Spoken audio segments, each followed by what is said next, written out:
Good evening. You can feel both here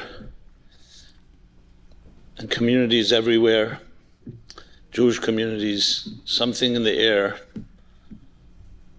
that I think all of us would agree, as was said, is different. And we feel like something, being part of something greater, unfolding.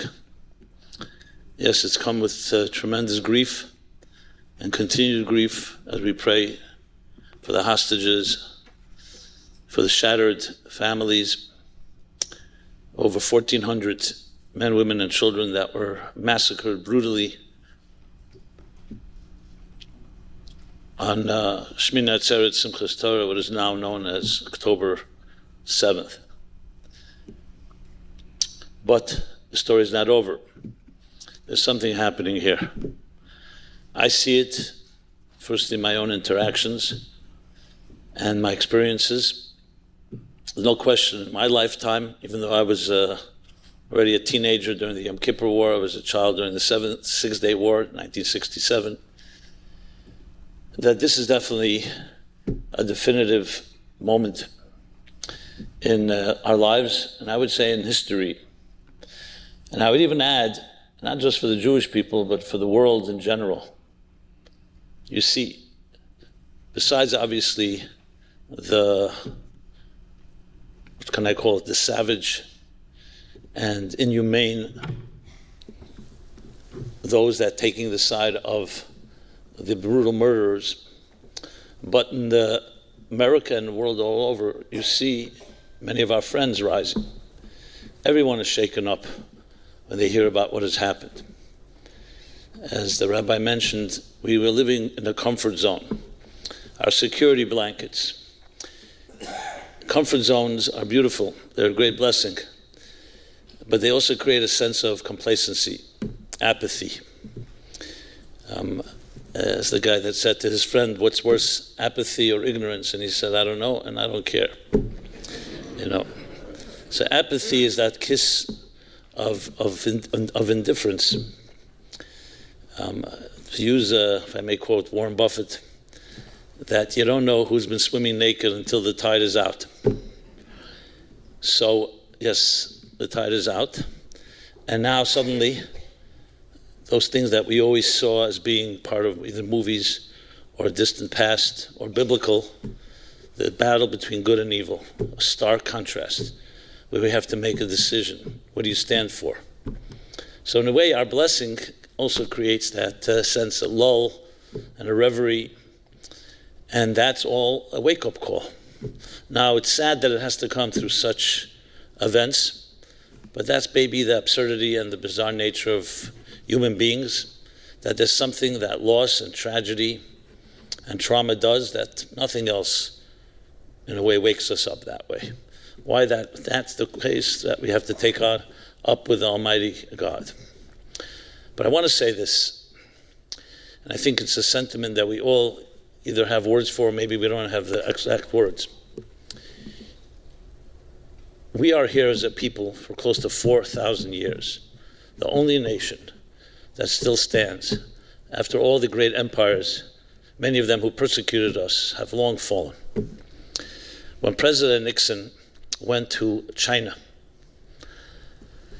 in 1971, so it was the Western world and the Western journalists for the first time were exposed to the Chinese culture, and vice versa. So they asked the Prime Minister Zhou Enlai, who'd taken over from Mao Zedong, they asked him, the Western journalists did, they asked him what is his opinion of the American Revolution. And his classic response was, it's too early to tell, is what he said. Now, this is not a pro-Chinese speech, so that's not where I'm going.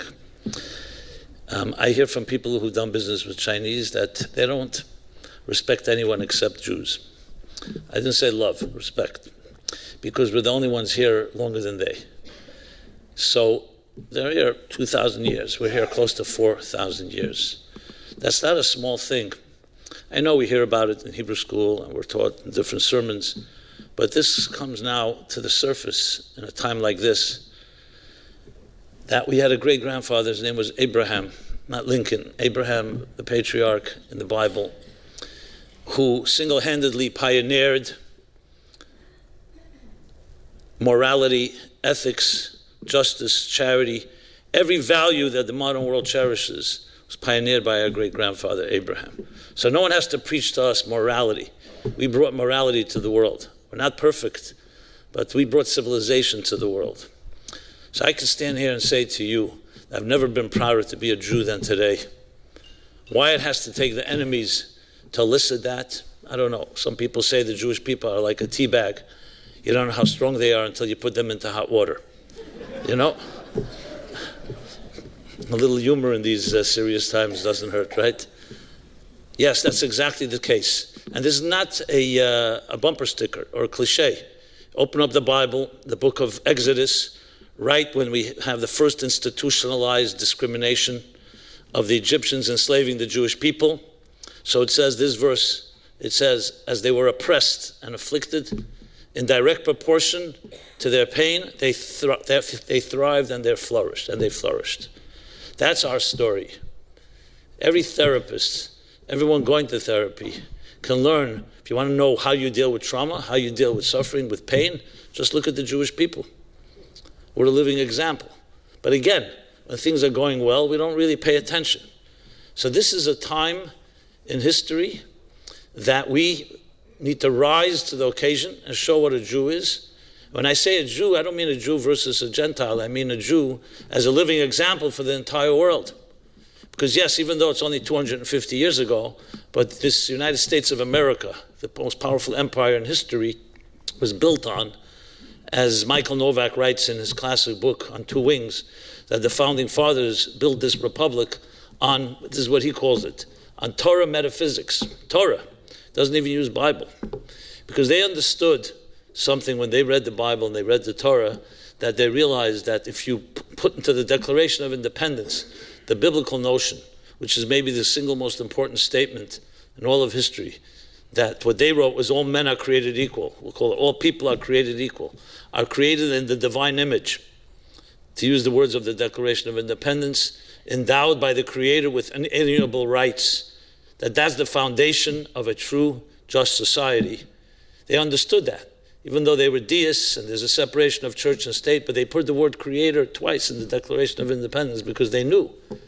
I've asked many legal scholars about this, why they put the word creator. They could have said all people are born equal, or are equal, because it's only the Creator that guarantees that absolute right to every human being. If it's any human beings that give us that freedom, they can always relinquish it or decide some are more equal than others.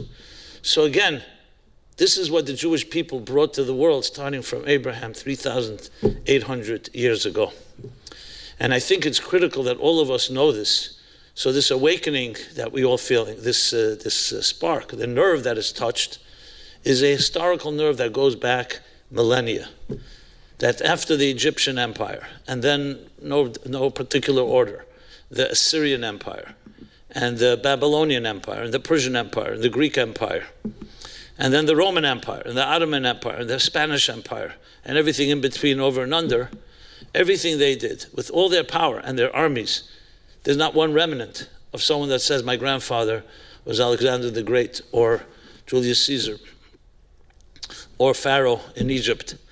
And they are all gone, all gone. And here we are, a minority, still a minority, oppressed by them and stronger than ever. After the Holocaust, do you know how many obituaries were written for the Jewish people? Check out the newspaper clippings on 1945. And it seemed right, statistically, if you think about it. 1.6 million out of 18 million Jews, a third of our people were decimated. The rest were completely broken, how many orphans and how many widows and widowers, and completely displaced from communities that were there for 1,000 years in Eastern Europe, Central Europe. America's assimilation was ravaging Judaism. So if you were an actuary and you were making calculations, it would seem that this is not going to last long. The older people will die. Many of the rabbis, the leaders, the scholars were killed. And yet, here we are. here we are. Because we're not bound to statistics, and statistics were not a measuring rod for the Jewish eternity. I was good friends with Elie Wiesel. He was a friend of my father's. My father was a journalist, and they were colleagues back in the late 50s, early 60s, before Wiesel went off to write the English version of Night, his book, his first book. So I once asked him, I said, is it true that when the Jews were being marched to the gas chambers, some of them were singing a song called Anim, I believe with complete faith? And he said, well, we were not near, the barracks were kept some distance from the chambers. They didn't want us to know, even though we did know. But I can tell you, every day, that song, Shema, Kaddish, Moda'ani, he says prayers and songs were constantly being sung throughout. So I asked him, I know I'm an American boy born in freedom, so maybe a disrespectful question, but let me ask you, does it make sense? It seems insane that here the Jews had every right to be angry, furious at God. Here is chosen people. You're chosen to what? To be exterminated. Where is God in all of this? And instead of that anger, they are singing God's praises. Does that make sense? It sounds like either there some dissonance, some detachment, some escapism. What was this? So I remember his response, and echoed by others that went through those hells. The response was, no, first of all, we know that Jews are insane in a good way, so that's not a surprise. But on a serious note, the Jews were declaring, for then and for all time, they were declaring the following: that you may take our bodies, but you can't take our souls. You may take our lives, but you can't take our faith. You can't take our values. And if it won't be us, it will be our children. And if it won't be our children, it will be our grandchildren. That was all they had left, was their spirit. And that would not die. They refused to accept that. So it wasn't some type of escapism, on the contrary. It was a defiant declaration with the best they had. And let's look now, let's fast forward. What do you see? I was in Berlin on Hanukkah one year, and I asked the rabbi to take me to the Brandenburg Gate, which actually recently was displaying the Israeli flag. The Brandenburg Gate is where Yamach Shemai Hitler, with his hundreds of thousands of legions of Jugendrat, and we have videos and pictures of it, where he stood. You know what's standing there now on Hanukkah? Exactly where he stood? A menorah, a Hanukkah menorah. And when I asked the rabbi, how'd you pull that off, that the Christmas trees are to the right and to the left, and you have the menorah in the center? He said he knows the curator, and he convinced him that for the choreography, it looks really good to have a menorah with light and 2 pine trees to the side and so on. Yeah, remember, the pine trees are actually where we get the schach for Sukkot, so that's another story. But point being is that's what's standing there today, a menorah. And you see little Jewish children running around with kippot, lighting candles, doing mitzvot, whereas the Nazi children and grandchildren have changed their names, and they're hiding their identity. So I'm not suggesting that we didn't suffer greatly, and I'm not coming to explain it either, because it's not explainable. But I am saying, look who survived. And those that went to the gas chamber and they sang Anim, it's exactly what happened. You know why? Because they knew the secret.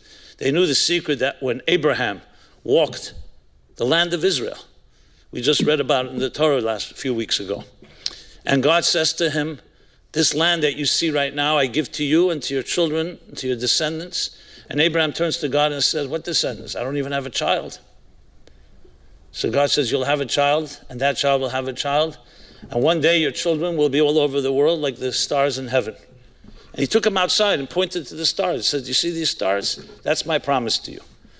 Now, if you were living then and you were a skeptic or someone in the media, you probably would say, okay, that's nice, wishful thinking. A man can't even have a child, and it's going to have a nation. But today, you can't deny the fact that promise was delivered. Here it is, right here in this room. Every one of you is one of those stars. Every Jew on earth is one of those stars. Those mighty soldiers standing on the front lines fighting for us, protecting men, women, and children of the Holy Land, are those stars, maybe the most brightest ones of all. And we're here. Yes, maybe limping, wounded, we have our challenges, but we're here. You talk about Am Yisrael Chai, there you see it. This is called eternity. Everybody's always looking for the fountain of youth. You want the secret to eternity. You know what the secret is? Because it was never about us. It was never about our egos. All those empires fell because they rose by the ego and they died by the ego and by arrogance. And for Jews, it was always a certain sense of humility to a bigger destiny, something greater than ourselves. And that cannot die. You can kill somebody's body. You can take away their comforts, but you cannot kill that spirit. And now here in 2023, who would believe? You know, when we went into the holiday season, Rosh Hashanah, Yom Kippur, Sukkot, you know, it was beautiful. Israel was filled with thousands and thousands of Americans or Jews from all over the world that come celebrate there. And then what happened on Simchas Torah, Shmini Atzeret Simchas Torah. Everyone will forever remember that Saturday morning where you were. I was in California by my daughter. We were there for the holiday. And we came to shul that morning. We all, you know, the news started coming in. Bad news, worse news. The numbers started going up. I don't want to recount that. But I remember in the community where I was in California, so everybody was like beyond shocked. And the truth is it would only get worse before the holiday ended. So I remember they asked me to speak for the children, for the families, just to give some strength. So I said a few words. But basically I said, look, I don't know exactly what's happening, but remember, no matter what is happening, we cannot be destroyed by anything because, as I said, affliction only makes us more powerful.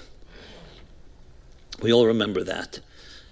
And the fact of the matter is, with our tears and our broken hearts, which continue to be broken, what we come to discover is it does not break our resolve and it does not break our spirit.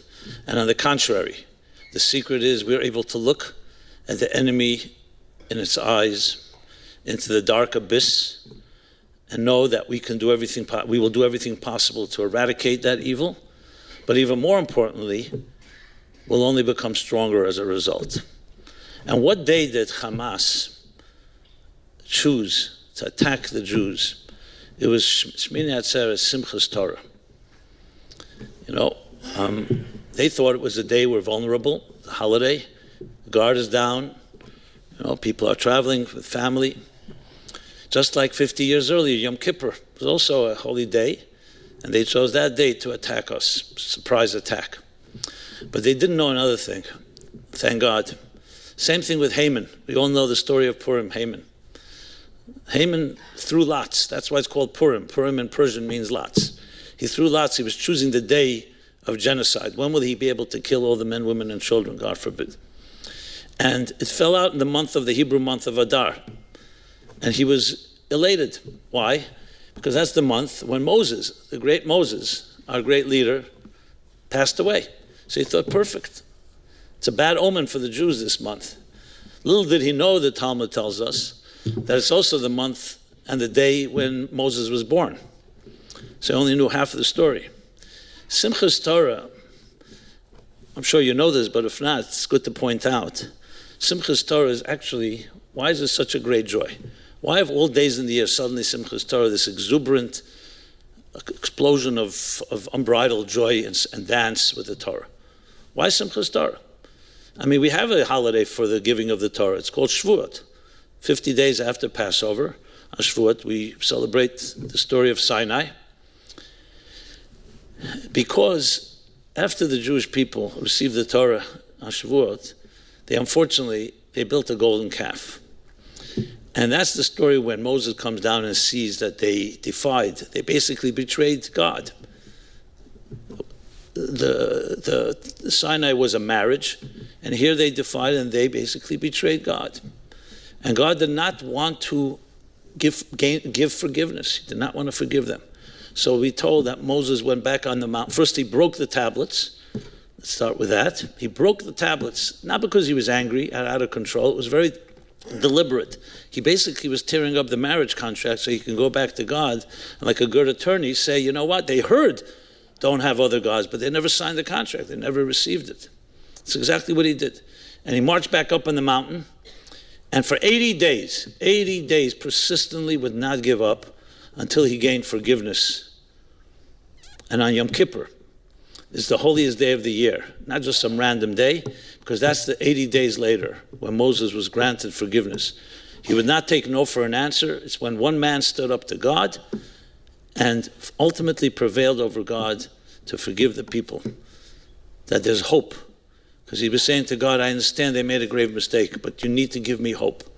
You need to give me something that I can tell the human race and tell the Jewish people that even when you make a grave error, you can repair, you can mend. And that's why we celebrate on Simchas Torah. Essentially, in different terms, Simchas Torah is the celebration of the indestructibility of the Jewish people. That's the day they chose to attack. So I'm not minimizing the attack, but what they unleashed was that eternal power that can only come when we're in pain.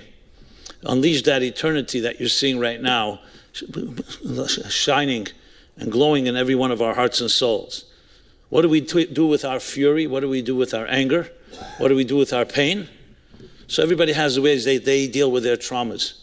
No, we did not go ahead after World War II, even when we had a great military in Israel, and exact vengeance on the Germans by bombing them and killing them for what they did to us. Our revenge, as many Holocaust survivors will tell you, they'll open up a photo album, and with the pain in their faces, they'll say, "Want my revenge? Here's our revenge. My children, my grandchildren, my great-grandchildren." That secret, to be able to take so much anger and so much negative energy and to be able to harness it and channel it into changing the world, I would like to show me which people, which nation has ever able to accomplish that. So we have to be proud that we're capable of that. And that's because there's something greater than the moments of life, and that is the big destiny. Yes, the destiny that we received from Abraham, our patriarch. So some of you may know that one of the things I teach.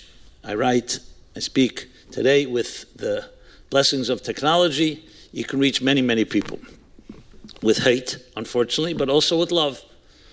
So since the war broke out, or since we'll call it October 7th, nonstop, been doing videos, short, long, and so on. Thank God they've been reaching many people. Last week, or a week ago, approximately, so one of the videos I did was a personal call to my Muslim cousins and friends. And I know that I have a big Muslim audience, actually, because we can see it from the countries. Saudi Arabia, Kuwait, Egypt, Syria, etc.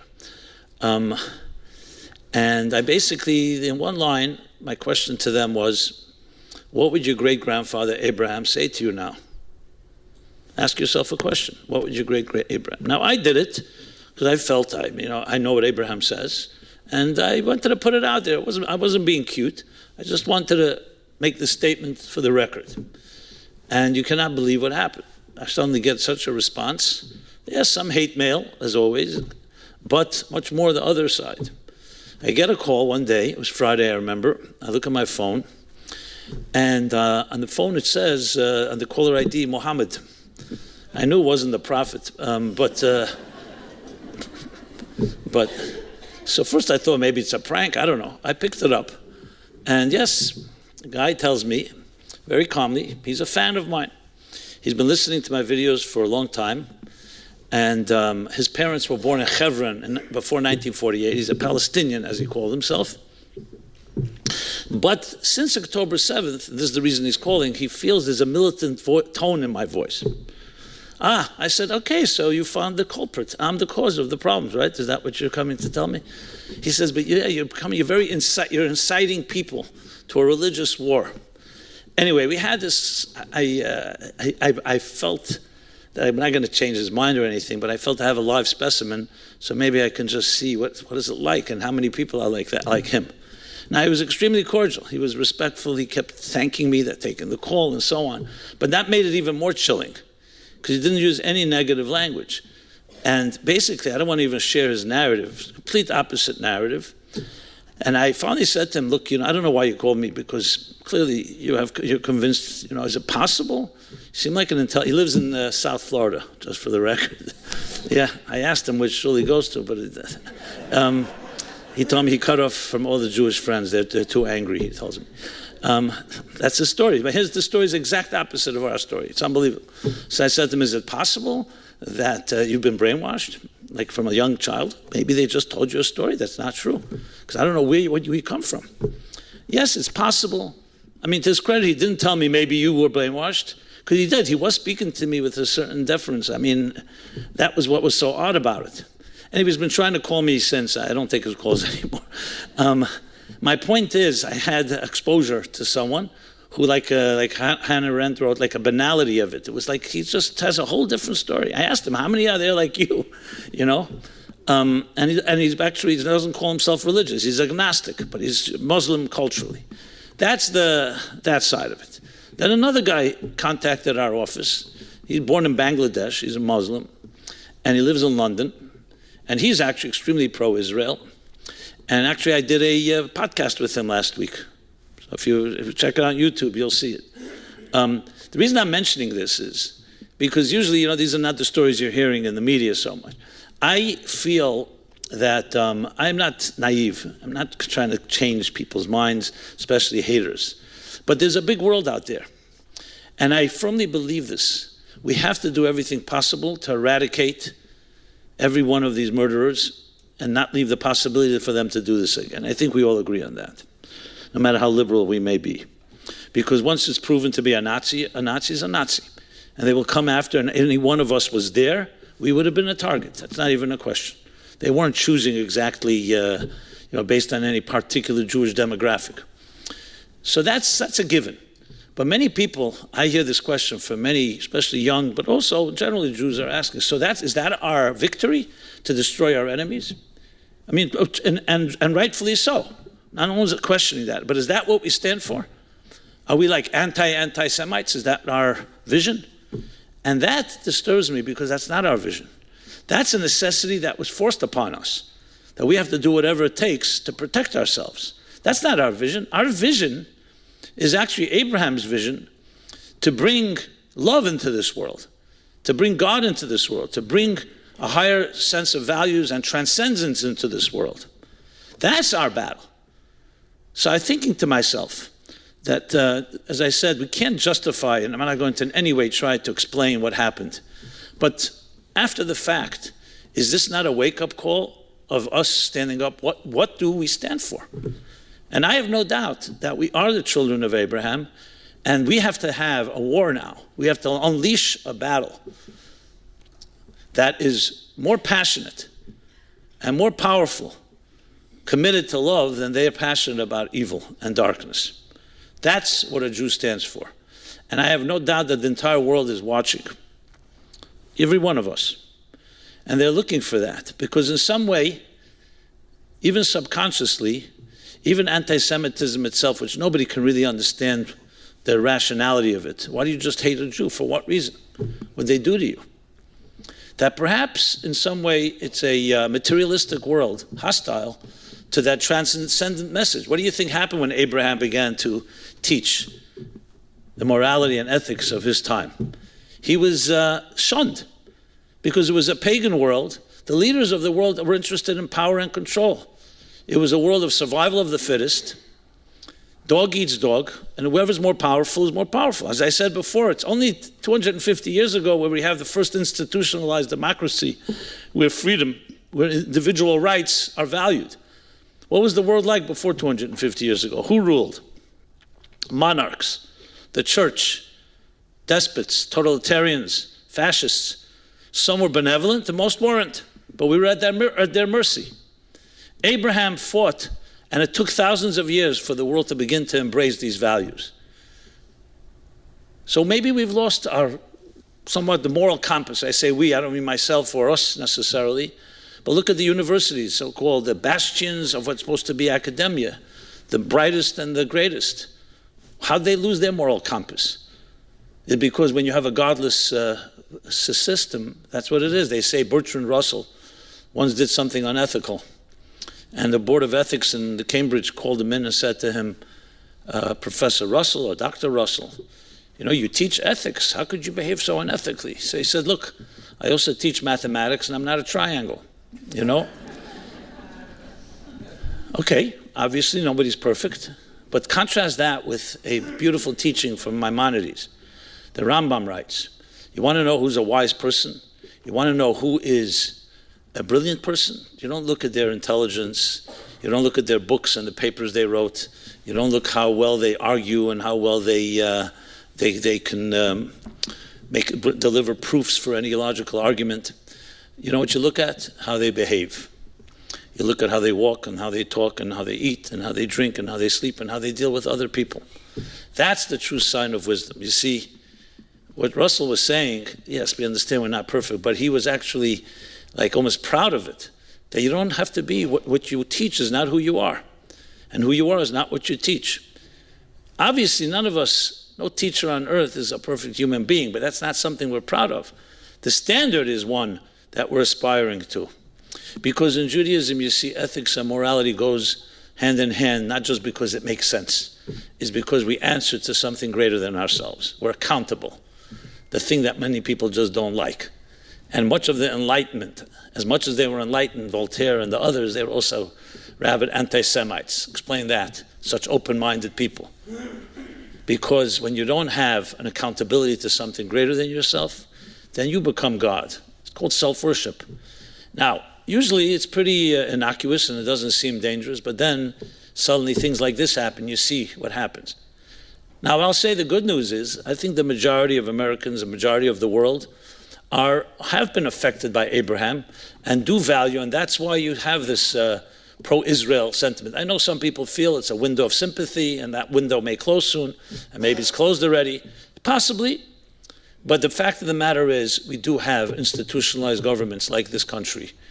Despite the anti-Semitism and despite many of our flaws, the bottom line is it's part of the institution that you can not discriminate against a Jew. Now, I know some people fear that may change. I'm not one of those. I did grow up, as was mentioned, I sat at the feet of the Rebbe, the Lubavitcher Rebbe. And he was a man that saw pain. He grew up, he was born in Tsarist Russia. He saw the Russian Revolution with his own eyes. He saw the Bolsheviks take over. He was in Berlin when the Nazis were coming to power. And he was in France, in Paris, when they occupied France. So he's been around. It wasn't like someone from an outsider. And he felt absolutely that the message of Abraham and the vision of Abraham has permeated and will continue to permeate the world. Now, we have major challenges today. There's no question about it. I firmly believe that every Muslim can be reached. There are real haters. The real war is not on Gaza, and it's not on the battlefields. The real ultimate long-term war is in the minds of their children, what they're being taught as children. Nobody likes to go there. You know, we don't infringe on their sovereignty. But that's where the war has to be fought. But I will say this. The Christians, over probably close to 1,800 years, were savage beasts, especially when it came to Jews. Some say the Holocaust could not have happened without Christianity, even though the Nazis weren't particularly religious. But it was the climate that allowed for it, that there was a certain anti-Semitic feelings. And the Christians did build a country like the United States and other democracies in the world. So why can't we believe that Abraham's message will ultimately also reach the Muslims? Now, I'm not suggesting all the Muslims are terrorists. The other way around is true, but and therefore I think there are many that can be educated. But that's not the discussion for right now. You know, right now there's a war to be fought, and it's being fought, and hopefully they'll do what they have to do and finish it off. But the real message is this, that you and I, as the rabbi mentioned, also have a spiritual war to fight. That's the war in our own hearts, in our souls, in our families, in our communities. So I think it's critical at a time like this that when the annals of history are written, we don't want to go down and be remembered that we were just shocked, that we cowered in fear, we were overwhelmed. We want to be able to say that we did everything possible, firstly to eradicate the evil. We were not silent, but more importantly, we taught the world and we taught ourselves what it means to be Jewish. You know, our children are watching us now. You know, not watching actively, but they see. Whatever we do now will be a lesson for them for life. What do you do when there's a crisis? What do you do when things like this happen? So yes, we can hide the fact from many of our young children perhaps, But I don't know if that's what the intention is. Obviously, we don't have to share with them all the grotesque and all the disgusting details. But we have to share is that the world was created by God, and there is two paths that we were given: the path of life and the path of the opposite of life, death. The path of light and the path of darkness. And God said, I want you to choose the path of light, to be wise. And I've given you a man called Abraham, who came, and Sarah, and then their children, Isaac and Rebekah, and then generation after generation, and they embraced that path. That's what we choose. So there are people in this world that, I'm saying this, we could say this even to children, to young children. There are people in this world that unfortunately choose the other path. We have to do everything possible to protect ourselves and to make sure that they can't hurt anyone. But more importantly, that has to elicit in us a stronger commitment to the good and not take for granted our blessings, not take for granted our legacy. So this is a time where we can actually literally change lives. As I said, it's very hard to get people's attention generally. Now it's not difficult at all because everybody is on alert. Everybody wants to know. So I want to make a few, if I may, practical suggestions, in addition to obviously the reason we're here this evening, which is so beautiful to see community coming together, empowering the youth in this way in the support of Israel. And you see the focus here is not just teaching people about anti-Semitism and the Holocaust. The focus is bringing more light, bringing more unity. So here's the bottom line. My father, as I mentioned, was a journalist. He would often tell me there are three types of people. People who make things happen, people who watch things happen, and people who ask what happened. You know, the Jewish people, as I said, going back to Abraham, always made things happen. We made things happen. We didn't wait around. It's called being proactive. You initiate. You don't just react. You're not just a spectator, a bystander, an observer. You know, we make things happen. So again, when we're comfortable, we're sometimes not motivated to do that. Maybe we do that in our businesses, we do that in other parts of our lives. But now, this is a moment of truth. A moment of truth. What are you ready to fight for? So why not bring your family together and ask them, let's list 5 things we're ready to fight for. And when I say fight, doesn't necessarily mean physically fight. It means you're ready to give your whole life for it. It's so important to you. It's a priority, not an option. And let us deploy that proactive side within us when it comes to what it means to be Jewish, what it means to be godly, what it means to be holy. You know, talk about Israel. Israel occupiers, all the narratives, the propaganda narratives, colonialization, all those trigger words that clearly Madison Avenue is being paid by somebody to propagate. Israel is a holy land. It's a land that the Jewish people have lived in, starting from Abraham, thousands of years. Why? Because its first export as a startup nation is not just technology. Its first export is, as the verse says, from Zion will come Torah and the word of God from Jerusalem. That the morals and ethics, the laws, the mandate that God gave the human race comes from Israel. That's our integral connection. There's a medrash that says something fascinating, that if the nations of the world knew the blessings that the Jewish people bring to them, the blessings that Israel brings to them, the blessings that the Holy Temple brings to them, not only would they not attack Israel, they would surround it with legions to protect it because it's the source of their blessings. So think of the irony. That's a mild word. I don't have a better word right now. What do you think about that? It's unbelievable. As Abraham was said, those that will bless you shall be blessed. So God bless those non-Jews and some of the Christian right as well that get up and say that unabashedly and unapologetically. They recognize it, and many recognize it. So for us now, it is an opportunity to be exactly that proactive Jew, to be the Abraham in your home, in your community, and teach your children. And it comes down to practical things. Not obviously the mitzvot that we've been talking about, have been talked about, putting on tefillin, lighting candle, a mezuzah on the door, and many other mitzvahs that people are embracing or re-embracing.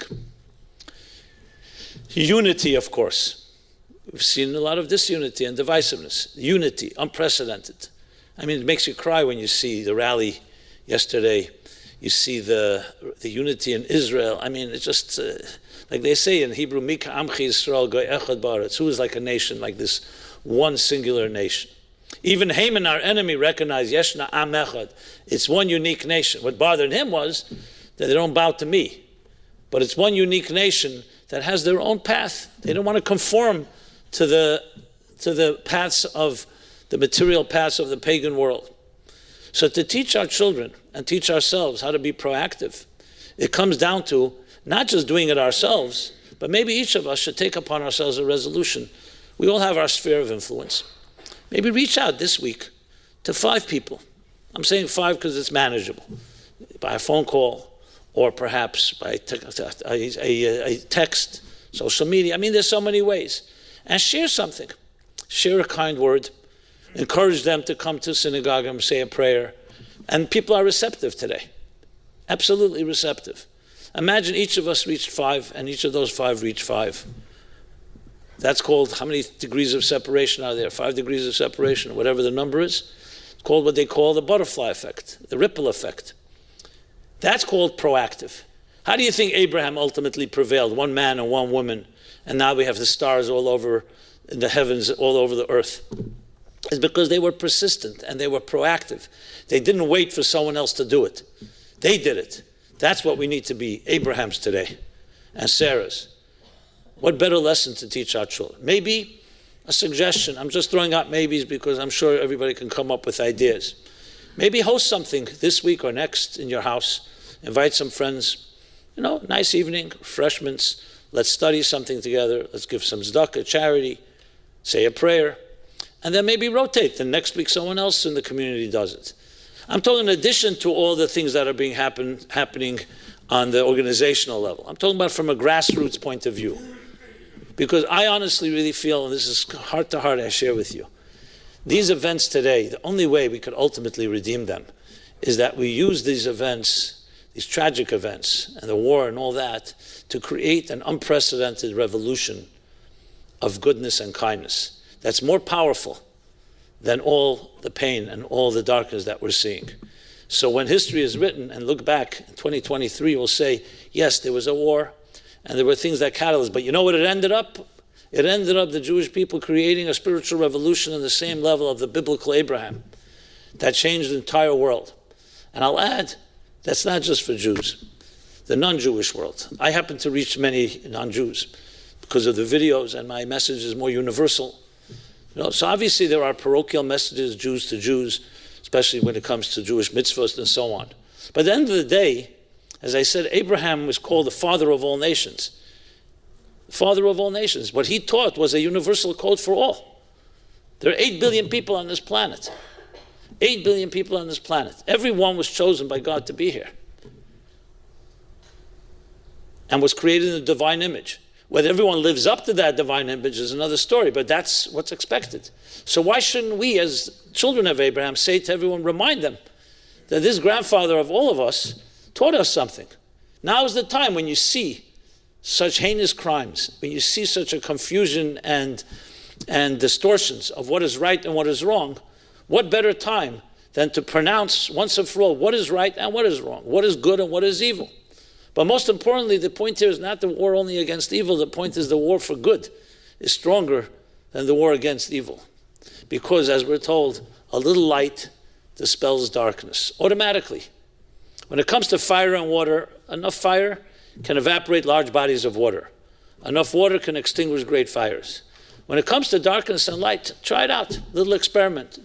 We're coming to Hanukkah soon. Another thing we could share with our children. Just a little experiment. Go into a dark room and figure out how you're going to eliminate this darkness. All the weapons in the world won't help you. You can yell at it, it won't help.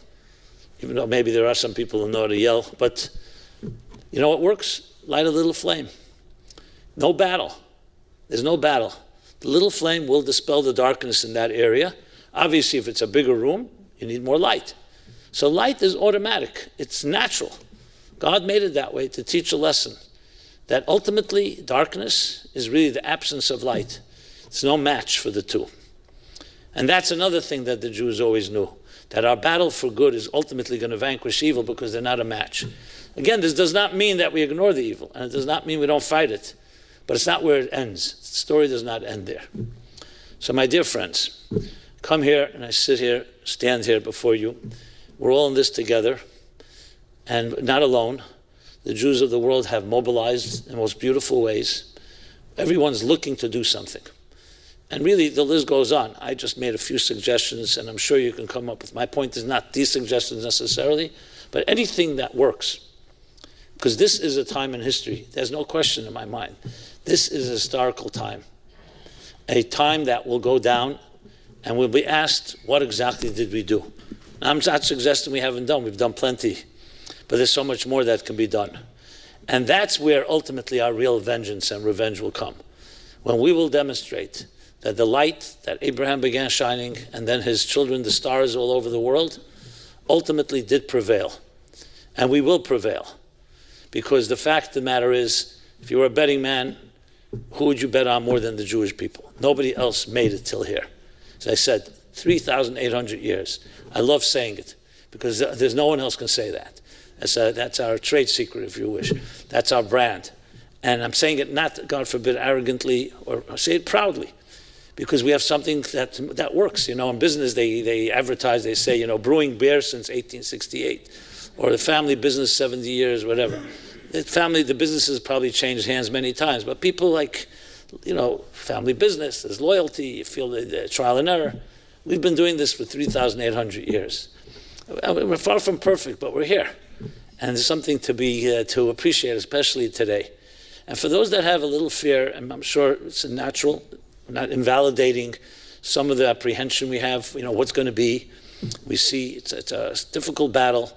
You're dealing with real enemies, and then you get on and watch some of the media, and you see people getting on saying things that just make your blood boil. Maybe you should lower the amount of time you watch that stuff, because it doesn't really help much. But I don't know if that helps me telling you that. That you may need to work it out with your therapist. But what I will say is this, that when you're busy doing good things, you really don't have time for sideshows.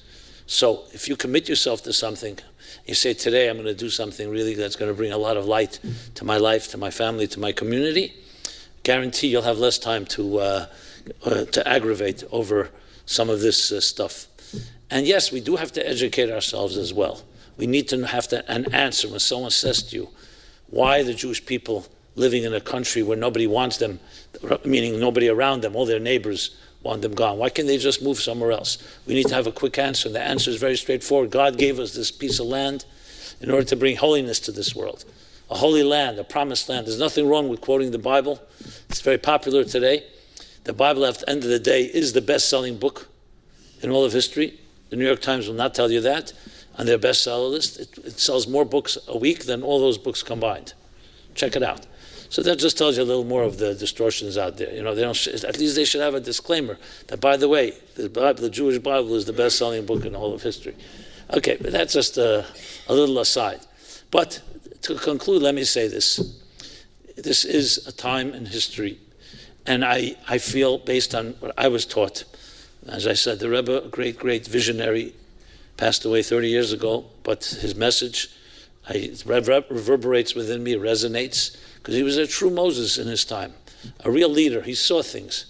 And I don't say that in a miraculous way. He was a wise person. He understood the panorama of history. He was able to look beyond the trees and see the forest, the bird's eye view. And the bird's eye view is a beautiful one, that whatever we began thousands of years ago, we will conclude, and we will march into a world of peace and harmony. And all the nations of the world, all the nations will celebrate one God and will pray in the same temple. It will be called the house of prayer for all peoples. And we will be a light unto the nations that we can begin being right now, even more than we have been till now. And you'll be surprised the respect that people will have when we behave that way. Ultimately, the Jews shine most when they live up to their legacy. Yes, we have doctors and we have lawyers and we have scientists and we have brilliant Jews, Nobel Prize winners. But an Abraham, greater than them all, because he pioneered everything that makes this life worth living, all the values that we cherish so.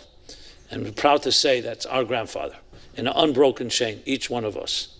So God should bless especially the first leaders, the military, standing on the front lines, fighting, sacrificing their lives for the innocent men, women, and children in the Holy Land, in the Promised Land. God should protect Jews in the Promised Land. God should protect all of you, every Jew on earth. As we say in the prayers, and we say in the Psalms, and all the different blessings we give, and God should protect all innocent human beings on this earth.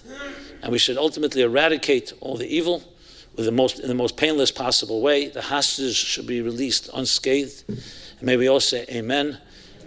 And may we together march in our lifetime, see how we transform this world with goodness, with more passion to the goodness than their passion for evil.